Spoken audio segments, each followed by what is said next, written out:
with our topic is higher education at the 21st century, and we're fortunate to have with us Dr. E. Kelly Sanford, Dr. Sanford of Tennessee State University. And of course, Dr. Sanford, we mentioned earlier during this first segment that we wanted you to talk about some other aspects of higher education. I think that you've already laid the foundation by noting how very, very important higher education is in the 21st century, and it will be in the 21st century. Let's have you to sort of pick up and in a real sense to deal with this real issue that since this is the 50th anniversary of Brown versus the Board of Education, that has to do with the so-called gap in higher education between various groups and et cetera. Let's talk about it from that perspective. Yeah, and that's a very important issue to discuss. When you think in terms of the gap that we have between, say, African Americans and European Americans graduating from high school, taking the standardized tests, there's still this gap between success in those test scores and those who are entering into institutions of higher learning. And the question becomes why?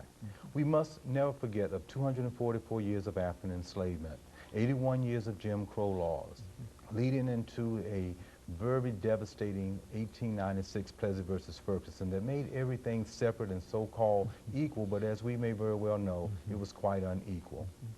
And as a result of that, that legacy of those hundreds of years of being enslaved, not allowing human beings to have the opportunity to have equal access to education.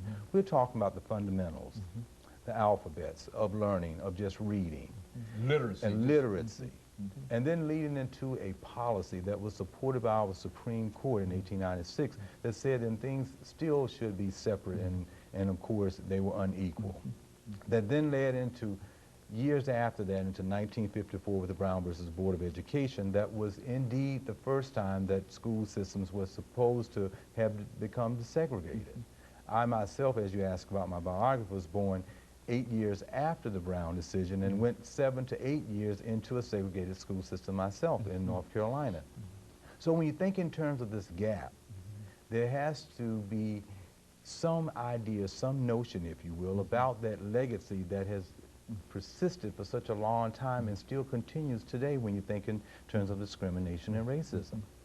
So that causes this gap when we think about it in a real sense, and we have to give some very strong consideration to that as far as higher education is concerned. And if we can consider that, I think we can make some breakthroughs, if you will, into closing that gap within scores on the SATs, within the certain types of classes that students might take to prepare them for higher education, but more so than anything else, as far as parents' involvement in understanding that legacy as well. Dr. John Ogbu, a noted social psychologist, speaks in terms of how we need to be familiar with this phenomenon, particularly within the African American community, so that we can bridge that gap between that legacy of what has happened in the past and then try to bridge it into doing better in the 21st century. Dr. Sanford, you know that people have talked about this gap, and they've talked about essentially this legacy that you're talking about. Now, there seems to be an impression among some people that it is wrong in a real sense to talk about this legacy because they believe that this, to speak of this legacy about the denial of opportunities and et cetera, by African Americans, that this seems to undermine any kind of integration between the races and et cetera. Speak to that issue dealing with education. Okay. Well, there are two pieces that I would like to just cite. Dr. Gordon Allport, in his classic piece entitled The Nature of Prejudice, he indicates in there that we have to understand this legacy, this history, in order for us to come to the table and have a true dialogue about it. Dr. Alan Johnson, another sociologist, has a book entitled Privilege, Power, and Difference, where he also reiterates that whole phenomenon of how we have to understand what has occurred in the past. We have to be familiar with the terms, the legacy of the past in order to be able to move forth in a very positive way. We can't act as if we are oblivious to what happened in the past and everything out of osmosis is just going to get better and everything is just going to be real smooth for the 21st century in higher education. So by understanding it, I think educators can come to grips with it. And that coming to grips with it means that we have to have a curriculum, some sensitivity to ethnic diversity, some sensitivity to how we should go about having classes. And that's why I think the Historical African American University is still so important as we move into this 21st century, particularly places like Tennessee State University, Fisk University, you know, Jackson State University, North Carolina Central, Howard University, Lincoln University. All of these schools and many more still have this as a primary mission within their curriculum to try to help students to do better and prepare them, as we all know, for all levels of not only education but specializations. You know, let's talk about these historical black colleges by giving our audience, before we have our second commercial break, 2 or 3 minutes, for some information relative to these institutions themselves and how these institutions came into being. Okay, these are very important institutions, and as I gave you that legacy of enslavement, coming out of that, when there were no schools, no institutions of higher education that were quote-unquote European American, would allow people of African descent to attend them.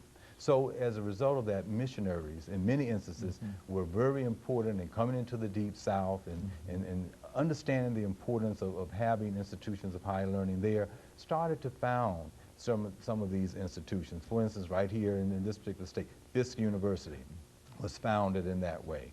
And of course, the Jubilee Singers were very instrumental in trying to get resources and monies available so it could stay open, and many people went there. We can't have a true conversation about this until we talk about Dr. W.E.B. Du Bois. And when he talks about the importance of education and how these institutions and their mission was there for African Americans to be able to become educated. And so they were there for that particular purpose, because we lived in a society, again, that had created certain laws and bylaws, ways of being that always left people out. And these institutions were at the foundation of giving opportunity for people to do better. As I sit here, and a very good example of that is attending one of those institutions and finishing it. Very good. And of course, when we come back, let's see if we can, and we've got about 50 seconds before our second commercial break. Let's see if we can pull all of this together by at least getting some kind of direction in terms of where we as a society ought to go in the 21st century dealing with higher education. Certainly, I think that if we've already contended that higher education is as important in the 21st century, perhaps as a secondary education might have been earlier, you see.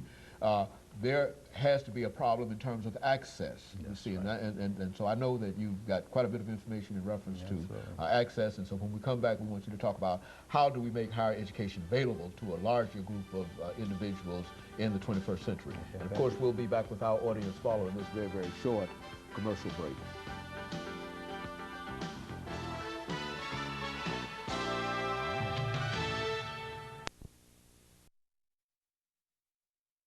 The topic is higher